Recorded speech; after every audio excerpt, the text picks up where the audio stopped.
Aí pessoal, brincando aqui na bancada. Olha o que saiu. Terminal vago. Cabo de micro-ondas. Que é bom pra pôr na mala. Terminal vago. Aqui eu tenho garra jacaré. Terminal fêmea pequeno. Terminal fêmea grande. E terminal fêmea médio.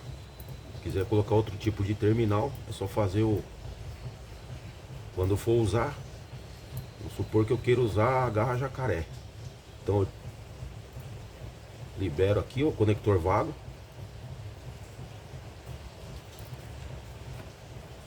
Libero o conector vago e tiro esse que eu não vou usar. Olha, só a garra jacaré, para não ter problema de dar curto.